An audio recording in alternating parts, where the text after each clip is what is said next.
இல்லக்கா, நீங்க புதுசா வியாபாரம் பண்றீங்களா? அப்ப உடனே புறப்பட்டு நம்ம சன்டெக்ஸ் வாங்க. என்னமா சொல்றீங்க? ஆமாங்கண்ணா, நம்ம சன்டெக்ஸ்ல பாத்தீங்கன்னா 10,000 ரூபாய்க்கு மேல பில் போடுறவங்களுக்குன்னா ஒரு பெரிய ஆஃபர் கொடுத்துட்டு இருக்காங்கண்ணா. எந்த மாதிரியா? அண்ணா எப்படின்னு பாத்தீங்கன்னா 10,000 ரூபாய்க்கு மேல நீங்க பில் போட்டீங்கன்னா நம்ம கிட்ட 20 ஃபேன்சி காட்டன் saree பாத்தீங்கன்னா வெறும் 444 ரூபாய்க்கு கொடுக்க போறாங்கண்ணா.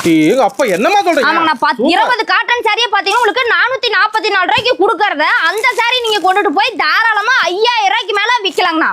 தீபாவளிக்கு இதே சம்பாதிச்சு போலாம். ஆமாங்க, தீர்ட்டே பாத்தீங்கன்னா ஆஃபரும் கொடுத்துறோம்னா ஐடியாவும் நாமளே கொடுத்துறாங்க. சன்டெக்ஸ் வந்து இங்கே சம்பாதிச்சு ஆமாங்க, சன்டெக்ஸ் பாத்தீங்கன்னா நீங்க இங்கே தாராளமா சம்பாதிச்சிட்டு போயிடலாம்னா. அண்ணா அது பாத்தீங்கன்னா 10,000 ரூபாய்க்கு மேல பில் போறவங்களுக்கு மட்டும் தான் இந்த பெஸ்ட் ஆஃபர்னா. உங்களுக்கு saree blouse நைட்டி பாவாடை லுங்கி எல்லாம் கலந்து எல்லாமே கலந்து நீங்க தாராளமா 10,000 ரூபாய்க்கு மேல பில் போட்டீங்கன்னா உங்களுக்கு 20 காட்டன் saree பாத்தீங்கன்னா வெறும் 444 ரூபாய்க்கு கொடுக்க போறாங்க. தீபாவளி வரைக்கும் இந்த ஆஃபர். தீபாவளி வரைக்கும் மட்டும் தான் இந்த பெஸ்ட் ஆஃபர். உடனே வந்துடணுமா? ஆமாங்க, உடனே நீங்க டீடைல்ஸ் இந்த வீடியோ பாத்துட்டீங்கன்னா உடனே நம்ம சன்டெக்ஸ் புறப்பட்டு வந்துருங்க. இதே சேலை 440 யாரும் கேட்க ஆனா இதே சேலையை வெறும் 444 ரூபாய்க்கு யாருமே கேட்க வேணாங்கன்னா 10,000 ரூபாய்க்கு மேல பில் போறவங்களுக்கு நாங்களே பாத்தீங்கன்னா 20 காட்டன் saree வெறும் 444 ரூபாய்க்கு கொடுக்க போறாங்க.